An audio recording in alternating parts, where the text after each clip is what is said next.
انما التوبۃ علی اللہ للذین یعملون السوء بجہالہ، اللہ تبارک و تعالی ان لوگوں کی توبہ قبول کرتا ہے جو نادانی میں آ کر جہالت کی وجہ سے غلطی کر بیٹھتے ہیں۔ وہ چوری کر کے سینہ زوری نہیں کرتے، وہ گناہ کر کے اس کے اوپر ڈٹے نہیں رہتے۔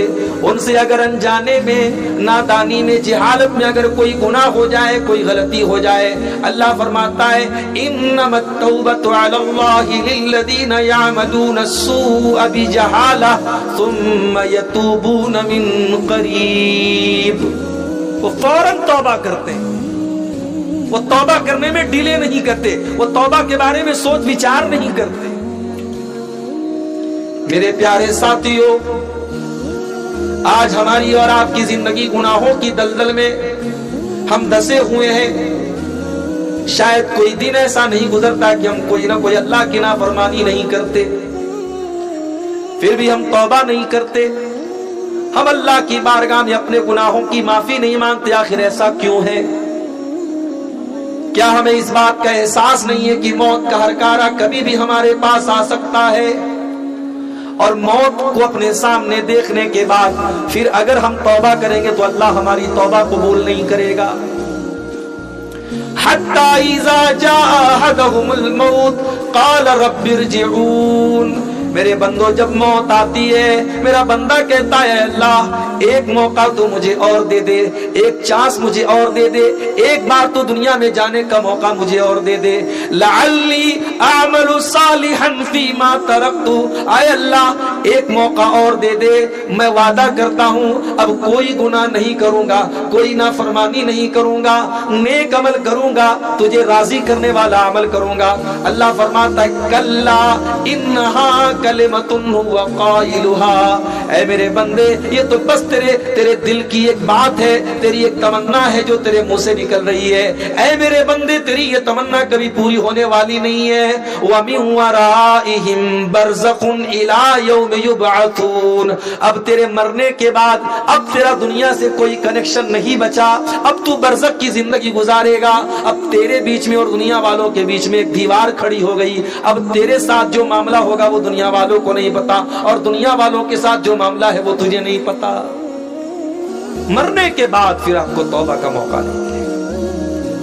اسی لیے اللہ کے پیارے نبی فرماتے ہیں ان اللہ یقبل توبۃ العبد ما لم یغرغر، اللہ تعالی بندے کی توبہ تب تک قبول کرتا ہے جب تک غرغرہ نہ آ جائے، جب تک جہاں کنی کا عالم نہ آ جائے، جب تک انسان موت کو اپنے سامنے نہ دیکھ لے۔ جب موت کو اپنے سامنے دیکھ لے گا پھر توبہ قبول نہیں ہوگی۔ توبہ تو فرعون نے بھی کی تھی، فرعون نے جب موت کو اپنے سامنے دیکھا اور دریائے قلزم میں ڈوبنے لگا، وہی فرعون جو موسیٰ علیہ السلام کو دھمکی دیتا تھا، جو فخر کرتا تھا اپنی حکومت پر، اپنی طاقت پر، اللہ کا مذاق اڑاتا تھا، موسیٰ علیہ السلام کا مذاق اڑاتا تھا، جب پانی میں ڈوبنے لگا تو کیا کہتا ہے آمنت بالذی آمنت بہ بنو اسرائیل، میں اس اللہ کے اوپر ایمان لاتا ہوں جس اللہ کے اوپر بنی اسرائیل ایمان رکھتے ہیں۔ اللہ نے فرمایا الآن وقد عصیت من قبل، اے فرعون اب تیرے ایمان لانے کا کوئی مطلب نہیں ہے، ساری زندگی تو نافرمانیوں میں گزارتا رہا، اللہ کو ناراض کرتا رہا، گناہ پر گناہ کرتا رہا، آج موت کو سامنے دیکھ کر کے تو توبہ کر رہا ہے، آج تیری توبہ قبول نہیں ہوگی۔ مرنے کے پہلے توبہ کرنا ہے میرے ساتھی، اور ہم کب مریں گے ہم کوئی گارنٹی نہیں لے سکتے، کہاں مریں گے اس کی بھی کوئی گارنٹی نہیں۔ وَمَا تَدْرِي نَفْسٌ بِأَيِّ أَرْضٍ تَمُوتُ، کوئی نہیں جانتا کہ وہ کہاں مرے گا۔ آپ کے اسی کٹیہار کے قریب میں لابھا کے علاقے کے ایک عالم دین ساؤتھ انڈیا میں چندہ کرنے کے لیے رمضان میں جاتے ہیں، ٹرین کے اوپر چڑھنے لگتے ہیں، پاؤں پھسل جاتا ہے اور ٹرین کی پٹری کے اوپر وہ گر جاتے ہیں اور وہیں گرنے کے بعد ان کا آن دا اسپاٹ انتقال ہو جاتا ہے. ان کے بچوں کو پتہ لگتا ہے, کسی طریقے سے ان کی باڈی کو بلوایا جاتا ہے. وہ گئے تھے ادارے کا چندہ کرنے کے لیے اور گھر ان کی میت آتی ہے. میرے پیارے ساتھیوں, کوئی نہیں جانتا وَمَا تَدْرِي نَفْسٌ بِأَيِّ أَرْضٍ تَمُوتُ, کوئی نہیں جانتا کہ وہ کب مرے گا, کہاں مرے گا. ابھی ایک ہفتہ پہلے کا واقعہ ہے. جھارکھنڈ کے دیوگھر میں ایک پروگرام میں گیا تھا. رات میں 12 بجے پروگرام سے نکلا. آدھا گھنٹے کے بعد میرے موبائل پر کال آیا, مولانا یہاں پر ایک حادثہ ہو گیا. میں نے کہا کیا معاملہ ہے؟ کہا کہ ایک نوجوان, بالکل ینگ لڑکا, 20-22 سال کا نوجوان, جو قرآن کا حافظ بھی تھا. اور بعد میں جب فوٹو لوگوں نے بھیجا تو مجھے یاد آیا وہ لڑکا تقریر میں اسٹیج کے پاس بھی آیا تھا. تقریر کے بعد اس نے مجھ سے مصافحہ بھی کیا تھا. 2 چھوٹے چھوٹے بچوں کا باپ تھا. تقریر ختم ہونے کے بعد, پروگرام ختم ہونے کے بعد بائک سے اپنے گاؤں کی طرف جا رہا تھا. جب راستے میں ٹرننگ آئی, موڑ آیا, اس نے انڈیکیٹر دیے بغیر اپنی گاڑی کو موڑا ہے. پیچھے سے پک اپ والے نے زوردار ٹکر ماری اور آن دا اسپاٹ وہ حافظ قرآن لڑکا انتقال کر جاتا ہے. وَمَا تَدْرِي نَفْسٌ بِأَيِّ أَرْضٍ تَمُوتُ. او اللہ کی نافرمانی کرنے والوں, او گناہوں کی دلدل میں مبتلا رہنے والے میرے نوجوان ساتھیوں, او توبہ کو ٹال دینے والوں, او نیکی کو کل پر ٹال دینے والے میرے نوجوان ساتھیوں, کیا تم اس بات کی گارنٹی دے سکتے ہو کہ بڑھاپا آنے تک تم زندہ رہو گے؟ نہیں نہیں. وَمَا تَدْرِي نَفْسٌ بِأَيِّ أَرْضٍ تَمُوتُ. کب مرو گے, کہاں مرو گے, کوئی نہیں جانتا. اللہ کے پیارے نبی ایک حدیث میں فرماتے ہیں کہ جس زمین پر انسان کی موت لکھی رہتی ہے, اللہ تبارک و تعالیٰ اس زمین تک کسی نہ کسی طریقے سے پہنچا دیتا ہے. وہ سرزمین آپ کو اپنے آپ آٹومیٹک کھینچ لے گی. علامہ احسان الہی ظہیر ہماری جماعت کے بہت بڑے عالم تھے, ہمارے پڑوسی ملک کے رہنے والے تھے. لاہور میں تقریر کر رہے تھے, دشمنوں کی سازش ہوئی, بم دھماکہ ہوا. اس موقع پر کئی علماء شہید ہو گئے. علامہ احسان الہی ظہیر بھی سخت طریقے سے زخمی ہوئے. سعودی عرب کی حکومت نے ان کے علاج معالجے کے لیے ان کو ریاض بلوایا. فلائٹ سے ریاض پہنچایا گیا. ریاض کے ہاسپٹل میں دوران علاج علامہ احسان الہی ظہیر نے دم توڑ دیا. ان کی لاش کو, ان کی میت کو مدینہ کے اندر لایا گیا. مسجد نبوی کے اندر ان کی جنازے کی نماز پڑھائی گئی. اور بقیع کے قبرستان میں جہاں 10,000 سے زیادہ صحابہ کرام کی قبریں دفن ہیں, اس قبرستان میں علامہ احسان الہی ظہیر کو دفنایا گیا. انتقال کہاں ہوا, موت کہاں ہوئی, دفن کہاں ہوئے, میرے پیارے ساتھیوں ہم نہیں جانتے ہم کب اور کہاں مریں گے. اسی لیے عبداللہ ابن عمر کہا کرتے تھے اذا اصبحت فلا تنتظر المساء, جب صبح ہو جائے تو شام کا انتظار نہ کیا کرو. وَإِذَا أَمْسَيْتَ فَلَا تَنْتَظِرِ الصَّبَاحَ, جب شام ہو جائے تو صبح کا انتظار نہ کیا کرو. زندگی کے ہر دن کو آخری دن سمجھ کر کے گزارا کرو. تو اللہ کہہ رہا ہے ہم توبہ سب کی قبول نہیں کرتے. انما التوبة على الله للذين يعملون السوء بجهالة ثم يتوبون من قريب. ہم تو ان کی توبہ قبول کرتے ہیں جو نادانی میں آ کر کبھی گناہ کا کام کر بیٹھتے ہیں تو جلدی سے توبہ کر لیتے ہیں. اچھا پتہ ہے شیطان گناہ کے بعد گناہ کرنے سے پہلے بھی یہ احساس دلاتا ہے کہ ابھی گناہ کر لو بعد میں سدھر جانا. یوسف علیہ السلام کے بھائیوں نے جب ان کو قتل کرنے کی پلاننگ کی تو ذرا دیکھو شیطان نے ان کے دل میں کیا وسوسہ ڈالا. کہا کہ اقتلوا یوسف او اطرحوه ارضا یخل لکم وجه ابیکم وتکونوا من بعده قوما صالحین. آپس میں مشورہ کر رہے ہیں کہ کیا کیا جائے. ہمارا باپ یوسف سے زیادہ محبت کرتا ہے, ہم سے کم کرتا ہے. علماء نے لکھا ہے اس آیت کی تفسیر میں کہ باپ اگر اپنی کسی اولاد سے زیادہ محبت کرتا ہے تو بھی اظہار نہیں کرنا چاہیے, ورنہ باقی بچوں کے دل میں حسد پیدا ہوتا ہے. یہ تو نیچرل بات ہے. باپ کو کسی ایک بیٹے سے, کسی ایک بچے سے زیادہ محبت ہو سکتی ہے, نیچرل بات ہے. دل پر کسی کا کنٹرول نہیں ہے, مگر حق دینے میں سب کے ساتھ انصاف کرنا ہے. معاف کرنا میرے پیارے ساتھیوں، آج ہمارے سماج میں بہت سارے ایسے باپ بھی آپ کو مل جائیں گے جو اولاد کے درمیان نا انصافی بھی کرتے ہیں، ایک اولاد کو زیادہ دیتے ہیں، ایک اولاد کو کم دیتے ہیں، ایک اولاد کو کچھ بھی نہیں دیتے ہیں۔ کان کھول کر کے سن لیں، ایسے ماں باپ، ایسے باپ سن لیں جو اپنے بچوں کے ساتھ نا انصافی کرتے ہیں۔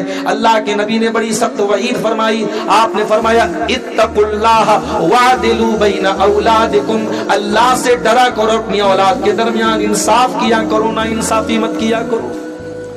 یعقوب علیہ السلام نا انصافی تو نہیں کر رہے تھے، مگر یوسف اتنے پیارے تھے، اتنے خوبصورت تھے، اور پھر یوسف کی ماں بھی نہیں تھی، دوسری ماں تھی ان کی، تو یوسف اور ان کے بھائی بنیامین کو زیادہ پیار کرتے تھے، اور یہی بات باقی 10 بھائیوں کو پسند نہیں آئی۔ کہا کہ قتل کر دو یوسف کو یا کسی ریگستان میں چھوڑ دو۔ جب یوسف نہیں رہیں گے، نہ باس رہے گا، نہ بانسری بجے گی، جب یوسف بھی ختم ہو جائے گے، پھر ہمارا باپ ہم سے محبت کرے گا۔ وَتَكُونُوا مِن بَعْدِهِ قَوْمًا صَالِحِينَ، آج یوسف کو قتل کر دیتے ہیں، کل توبہ کر لیں گے، نماز پڑھ لیں گے، روزہ رکھ لیں گے، کل نیک بن جائیں گے، آج یہ گناہ کا کام کر لیتے ہیں۔ شیطان کا بہت بڑا دھوکہ ہے یہ میرے ساتھیوں۔ شیطان آج آپ سے کہتا ہے گناہ کر لے، اور شیطان کہتا ہے کل سدھر جانا۔ شاعر نے بڑی سچی بات کہی ہے، کل نہ کر کل کا کوئی بھروسہ نہیں، کل تو کل ایک پل کا بھروسہ نہیں، ایک پل کا بھروسہ نہیں ہے، آپ کل کی بات کرتے ہیں۔ اس لیے اللہ کہتا ہے ہم ان کی توبہ قبول کرتے ہیں جو جلدی سے توبہ کرتے ہیں۔ پھر فرمایا وَكَانَ اللَّهُ عَلِيمًا حَكِيمًا، اللہ تعالیٰ سب کچھ جانتا ہے، اللہ تعالیٰ بہت حکمت والا ہے۔ وَلَيْسَتِ التَّوْبَةُ لِلَّذِينَ يَعْمَلُونَ السَّيِّئَاتِ، اللہ ان کی توبہ قبول نہیں کرے گا جو گناہ پر گناہ کرتے رہتے ہیں۔ حَتَّى إِذَا حَضَرَ أَحَدَهُمُ الْمَوْتُ قَالَ إِنِّي تُبْتُ الْآنَ، جب موت کا ٹائم آتا ہے، جب مرنے کا ٹائم آتا ہے، بندہ کہتا ہے اللہ میں توبہ کر رہا ہوں، مرنے کے ٹائم توبہ کرتا ہے، ایسے لوگوں کی توبہ اللہ قبول نہیں کرے گا۔ وَلَلَّذِينَ يَمُوتُونَ وَهُمْ كُفَّارٌ، اور اللہ ان کی توبہ بھی قبول نہیں کرے گا جو ایمان کے بغیر دنیا سے چلے جاتے ہیں، جو کفر کی حالت میں، جو کافر ہو کر دنیا سے مر جاتے ہیں۔ ایمان سے بڑی کوئی دولت نہیں ہے میرے ساتھی، مرو تو ایمان کی حالت میں مرو۔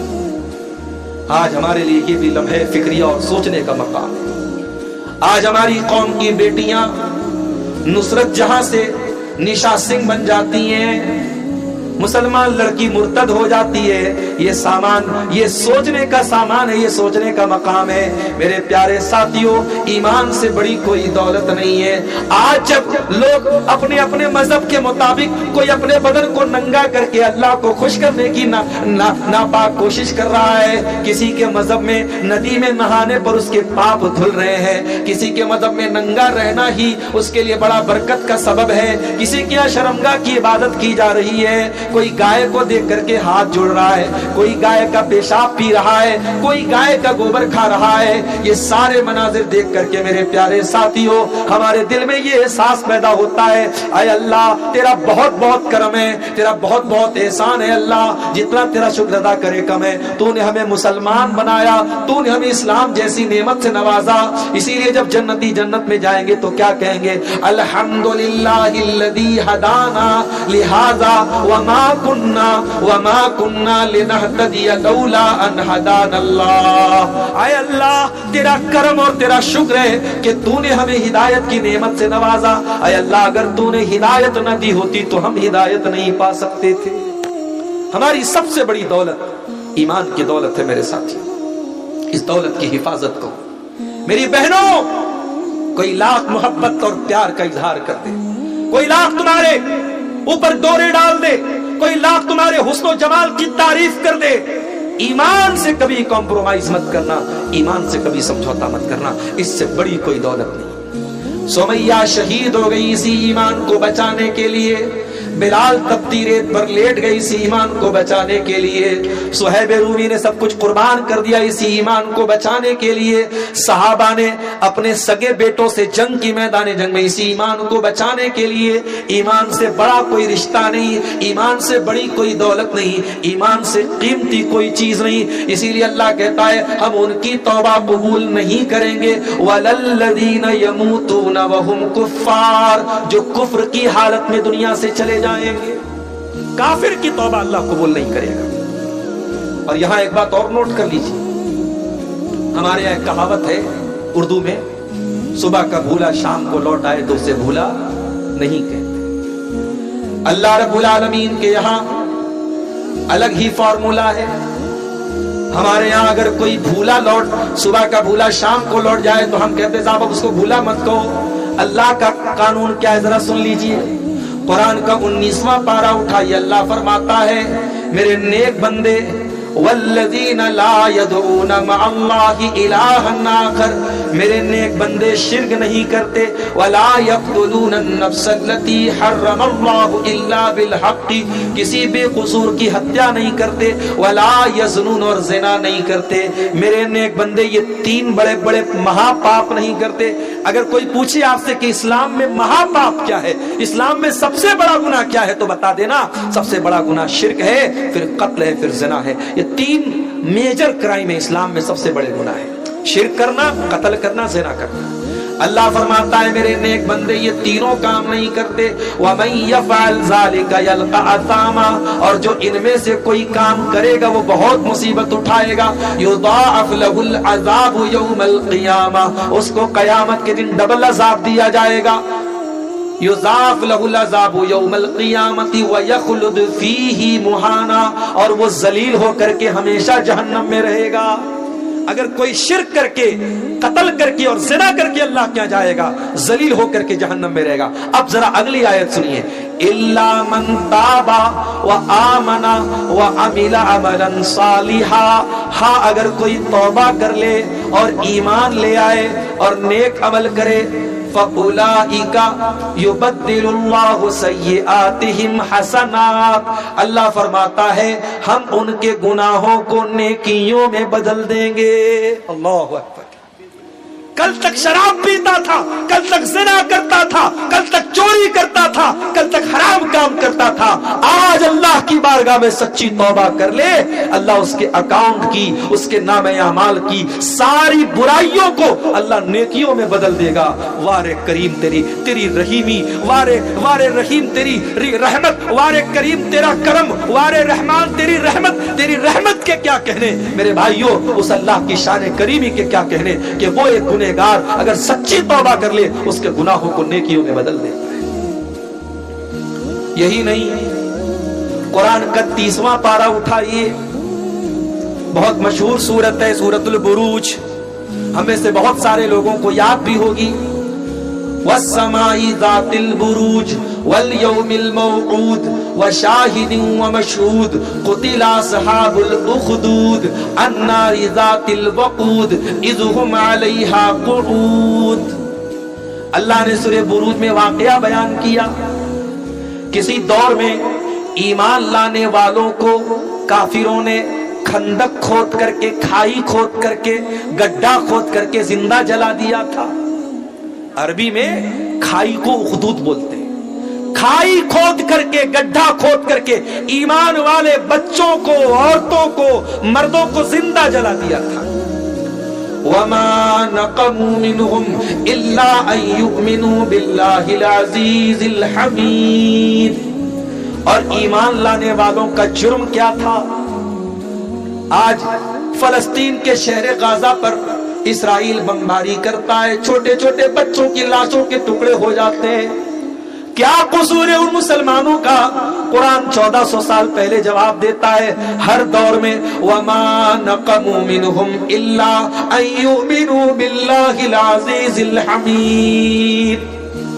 اے ایمان والو، تم پر ظلم و ستم کے پہاڑ توڑے جائیں گے، تم بے قصور رہو گے تب بھی تم کو مارا پیٹا جائے گا، تمہارا جرم یہی ہے کہ تم مسلمان ہو، تمہارا جرم یہ ہے کہ تم اللہ کے اوپر ایمان رکھتے ہو۔ ہر دور میں اہل باطل کا طریقہ رہا ہے ایمان والوں کو ستانا اور ان کو تکلیف دینا۔ کسی زمانے میں اصحاب کہف، وہ چند نوجوان جنہوں نے اپنے باپ کی حویلی کو چھوڑ کر اپنے ایمان کو بچانے کی خاطر ایک پہاڑ کی گفا میں جا کے پناہ لی تھی، ان نوجوانوں نے آپس میں کیا کہا تھا؟ انہم ان یظہروا علیکم یرجموکم او یعیدوکم فی ملتہم ولن تفلحوا اذا ابدا۔ ان نوجوانوں نے آپس میں مشورہ کیا، اگر دشمن ہم کو پا گیا تو یا تو جان سے مار دے گا، یا مرتد کر دے گا، کافر بنا دے گا، مشرک بنا دے گا، اور اگر ہم مشرک ہو گئے، کافر ہو گئے تو پھر ہم سے زیادہ خسارہ اٹھانے والا، ہم سے زیادہ نقصان اٹھانے والا کوئی نہیں ہوگا۔ ہر دور میں اہل باطل کا ایک ہی مشن ہے، وَلَن تَرْضَى عَنْكَ الْيَهُودُ وَلَا النَّصَارَى حَتَّى تَتَّبِعَ مِلَّتَهُمْ۔ ان کا ایک ہی مشن ہے کہ اے مسلمانوں، تم اپنے دین کو چھوڑ دو، اپنے اللہ کی محبت چھوڑ دو، اپنے رسول کی محبت چھوڑ دو، اپنے ایمان کی محبت چھوڑ دو، تم ان کے نقش قدم پہ چلو۔ ہر دور میں ان کا مشن یہی رہا ہے۔ اصحاب الاخدود نے ایمان والوں کو جلا ڈالا۔ اب ذرا غور سے سنیے گا جو نقطہ میں بیان کرنے جا رہا ہوں۔ وَمَا نَقَمُوا مِنْهُمْ إِلَّا أَن يُؤْمِنُوا بِاللَّهِ الْعَزِيزِ الْحَمِيدِ۔ انہوں نے ایمان والوں کو کیوں جلا دیا؟ کس بات کی سزا دی؟ سزا اس بات کی دی کہ وہ اللہ کے اوپر ایمان لے آئے۔ الذی لہ ملک السماوات والارض، وہ اس اللہ کے اوپر ایمان لے آئے جو اللہ آسمانوں کا بھی بادشاہ ہے، زمین کا بھی بادشاہ ہے۔ واللہ علی کل شیء شہید، اور جو اللہ ہر چیز کے اوپر نگراں ہے۔ اس کے بعد اللہ کہتا ہے ان الذین فتنوا المؤمنین والمؤمنات ثم لم يتوبوا فلهم عذاب جہنم ولهم عذاب الحریق۔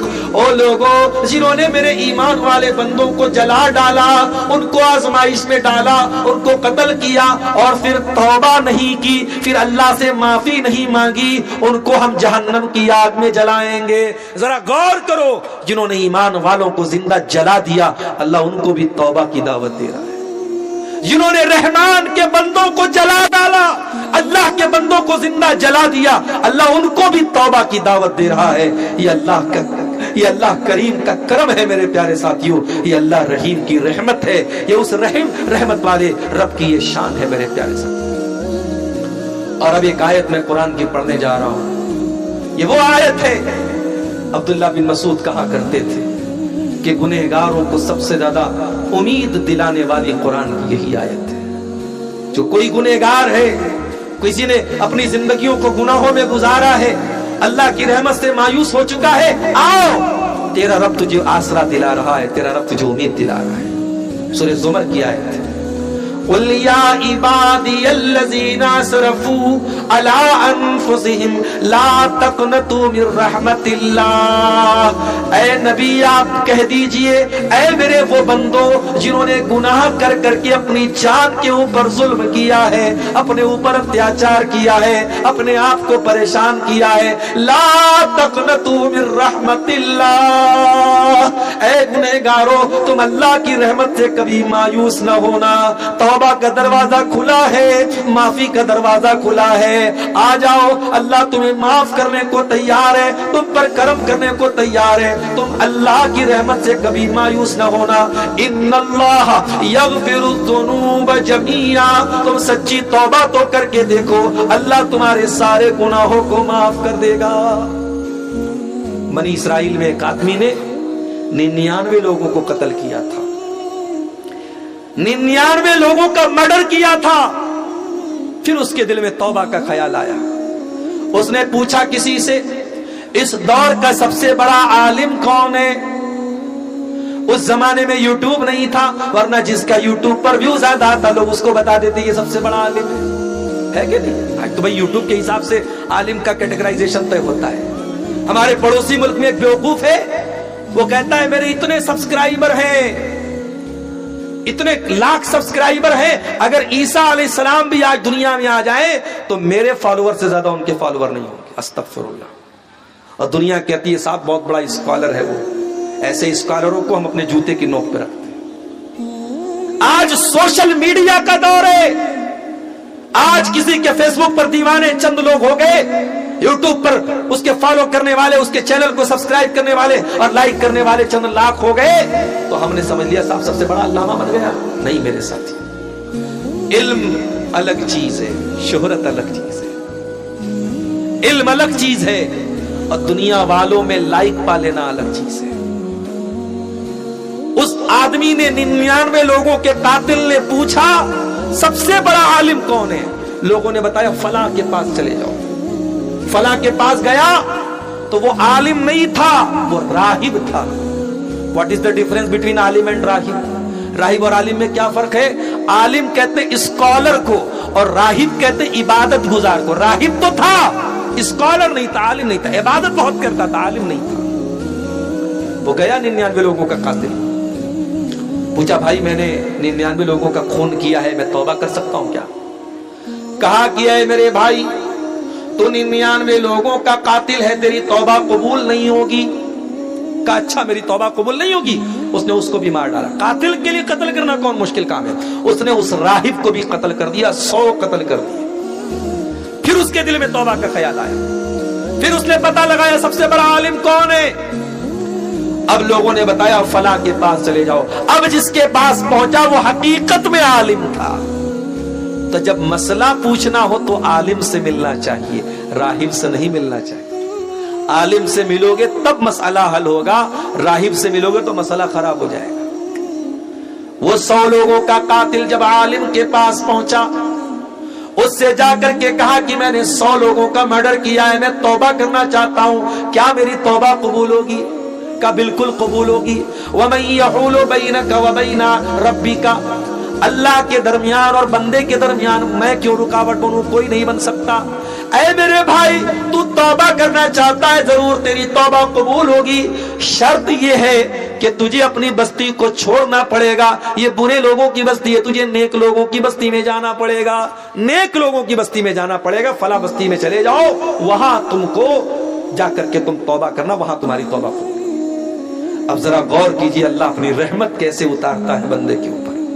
100 لوگوں کا قاتل زندگی بھر قتل کرتا رہا, بے قصوروں کو مارتا رہا, آج توبہ کرنے کے لیے ارادے سے گھر سے نکلا ہے, نیک لوگوں کی بستی کی طرف جا رہا ہے. حتی اذا انتصف الطریق, آدھے راستے میں پہنچا, موت آ گئی. اللہ اکبر, موت آ گئی. موت تو آئے گی اپنے ٹائم پر نا. موت کو اس سے کوئی فرق نہیں پڑتا کہ آپ کے مرنے کے بعد آپ کے بچوں کا کیا ہوگا, آپ کی بیوی کا کیا ہوگا, آپ کا مکان بنے گا کہ نہیں بنے گا, آپ کی بیٹی کی شادی ہوگی کہ موت کو اس سے, موت اپنے ٹائم پر آئے گی. موت آ گئی. اب جب موت آ گئی تو رحمت کا فرشتہ بھی آ گیا, عذاب کا فرشتہ بھی آ گیا. رحمت کا فرشتہ بولا میں اس کو لے کر کے جاؤں گا, یہ توبہ کرنے جا رہا تھا. عذاب کا فرشتہ بولا میں لے کے جاؤں گا, 100 لوگوں کا قاتل تھا. دونوں فرشتے آپس میں لڑنے لگے. اللہ نے ایک تیسرا فرشتہ بھیجا انسان کی شکل میں. اب یہ دونوں فرشتے اس تیسرے فرشتے کے پاس جو انسان کی شکل میں تھا, اس سے جا کے بولتے بھائی ہمارا یہ مسئلہ ہے, تم حل کر دو گے کیا؟ بولا میرے پاس ایک راستہ ہے, ایک کام کرو, اس راستے کو ناپ لو. یہ جہاں سے چل کے آیا اور جہاں جا رہا تھا, جو ڈیسٹینیشن ہے, جو سورس ہے, دونوں کو ناپ لو. اگر یہ اپنی منزل سے قریب تھا تو رحمت کا فرشتہ لے کے جائے گا, اور جہاں سے چلا تھا وہاں سے قریب تھا تو عذاب کا فرشتہ لے کے جائے گا. جب راستہ ناپا گیا تو پتہ نہیں آپ کے نیما میں کیا بولتے ہیں, اس کو ہمارے بنارس میں بتا بولتے ہیں. آپ کیا بولتے ہیں؟ بتا ہی بولتے ہیں نا, سب جگہ بتا ہی بولتے ہیں, ادھر شیر آبادی لوگ بھی بتا ہی بولتے ہیں. تو ایک بتا وہ قریب تھا, کس سے؟ نیک لوگوں کی بستی سے. اللہ اکبر. اللہ کو بچانا تھا تو کیا انتظام کر دیا. اللہ اگر ایک بتا پیچھے کر دیتا تو جہنم میں چلا جاتا, ایک بتا اللہ نے آگے کر دیا. اللہ اکبر. سچی توبہ کا یہ نتیجہ ہے میرے ساتھی. 100 لوگوں کا قاتل سچی توبہ کیا, اللہ نے اس کو ایک بتا قریب کر دیا نیک لوگوں کی بستی کے, اور رحمت کا فرشتہ اس کو لے کر کے گیا. اس لیے اللہ کی رحمت سے کبھی مایوس مت ہونا میرے ساتھی.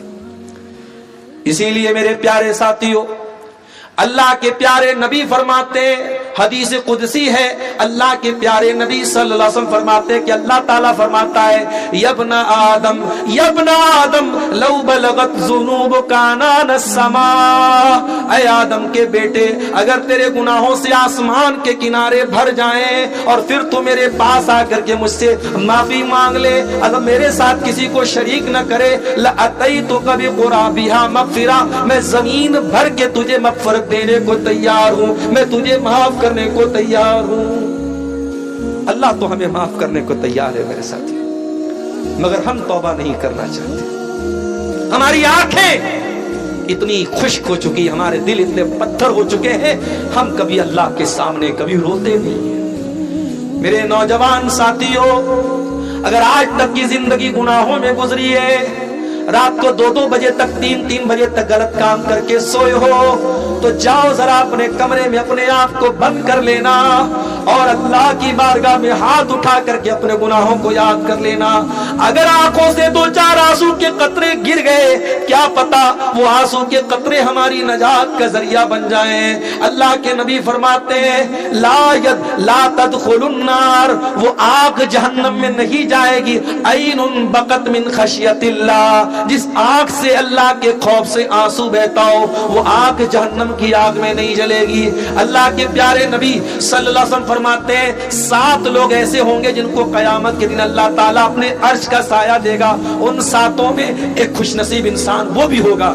فرمایا وَرَجُلٌ ذَكَرَ اللَّهَ خَالِيًا فَفَاضَتْ عَيْنَاهُ، جس نے اکیلے میں اللہ کو پکارا ہوگا اور اس کی آنکھوں سے آنسو بہ گئے ہوں گے۔ تو توبہ کرو میرے عزیزوں، میرے ساتھیوں، 12:20 ہو رہے ہیں اور ابھی مجھے بہت لمبا سفر کرنا ہے۔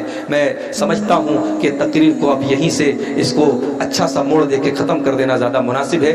آج ہمارے بنارس شہر کے ایک اور نوجوان مقرر آپ کے سامنے آئے ہیں، مولانا غفران رحمانی، ہمارے بڑے اچھے دوستوں میں سے ہیں، ان کا بھی خطاب ہونا ہے، ان کے بعد اور بھی علماء کا خطاب ہونا ہے۔ میں یہاں اور پہلے پہنچنے والا تھا، کچھ راستہ بھی گڑبڑ تھا، کچھ آنے میں بھی مجھے تاخیر ہو گئی، میں معذرت چاہتا ہوں۔ بڑے دنوں کے بعد نیما ٹال آنا ہوا ہے اور میں آپ کو ادھوری گفتگو چھوڑ کے جا رہا ہوں، لیکن مجبوری میری یہ ہے کہ صبح مجھ کو پٹنہ پہنچنا ہے، 6 بجے لمبا سفر ہے، زیادہ رسک لے کر کے جانا بھی مناسب نہیں ہے۔ میں یہیں پر اپنی بات کو اختتام دیتے ہوئے آخر میں ایک بات کہہ کر کے بات ختم کر رہا ہوں کہ میرے بھائیوں، زندگی اللہ کی امانت ہے، ہم نہیں جانتے زندگی کب تک چلے گی اور سانسوں کی ڈور کب تھم جائے گی۔